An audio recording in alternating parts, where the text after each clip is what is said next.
கர்த்தருடைய பரிசுத்த நாமத்திற்கு மகிமை உண்டாவதாக. இந்த காலை வேளை உங்கள் அனைவரையும் ஆண்டவராகிய இயேசு கிறிஸ்துவின் இன்ப நாமத்தில் உங்களை அன்போடு வாழ்த்தி வரவேற்கிறேன். விண்துளிகள் வாயிலாக இந்த நாளில் சந்திப்பதிலே மிகுந்த மகிழ்ச்சி அடைகிறேன்.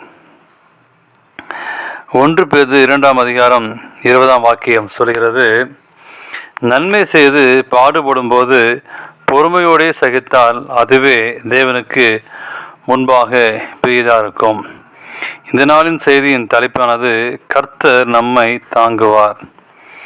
ஒருவர் நன்மை செய்யும்போது பகைப்பர்களும் முகந்தாரம் இல்லாமல் பகைப்பவர்களும் உலகத்தில் பெருகிவிட்டார்கள்.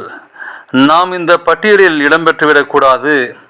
அநியாயமாய் காரணமில்லாமல் பகைக்கப்பட்ட போது வேதாகமத்திலே இருக்கிறவர்கள் எப்படி நடந்து கொண்டார்கள் என்ற அனுபவத்தை படித்தால் நாமும் அப்படிப்பட்ட அனுபவங்களுக்குள்ளே கடந்து செல்லும் போது அதை சமாளிப்பதற்கு உதவும். இது போன்ற அநியாயமாய் பகைக்கப்படுகின்ற மற்றவர்களுக்கு ஆலோசனை கூறவும் உதவும். தாவீது, கர்த்தாவே, என் சத்துக்கள் எவ்வளவாய் பெரியிருக்கிறார்கள், எனக்கு விரோதமாய் எழும்புகிறவர்கள் அநேகர் என்று சங்கீதம் 3:1 வாசிக்கிறோம். இந்த 3ஆம் சங்கீதம் ஆரம்பிப்பதற்கு முன்னால் அடைப்புக்குறிக்குள் தாவீது தன் குமாரன் அப்சலோமுக்கு தப்பி ஓடிப்போகையில் பாடின சங்கீதம் என்று எழுதப்பட்டுள்ளது. சவுல் தாவீதை எதிரியாக நினைத்து அவனை கொலை செய்ய வகை தேடின போது தாவீதிற்கு அதற்கு தப்பி அலைந்து திரிந்து கடைசியாக சவுலின் மரணத்தினால் அந்த பிரச்சனை முடிவுக்கு வந்தது. இப்போது சொந்த மகன் அப்சலோம் என்பவன் தாவீதுக்குமாய் எழும்பி கொலை செய்ய திரள் கூட்டமாய் ஜனங்களுடன் திட்டமிட்டான். தாவீது தீரமாய் புறப்பட்டு ஓடிப்போனான். ஓடிப்போகையில் தாவீது கர்த்தரை நோக்கி ஜெபித்துவிட்டு சொன்னது, கர்த்தர் என்னை தாங்குகிறார், எனக்கு விரோதமாய் சுற்றிலும் படையெடுத்து வருகிற 10,000 பேருக்கு நான் பயப்படேன்.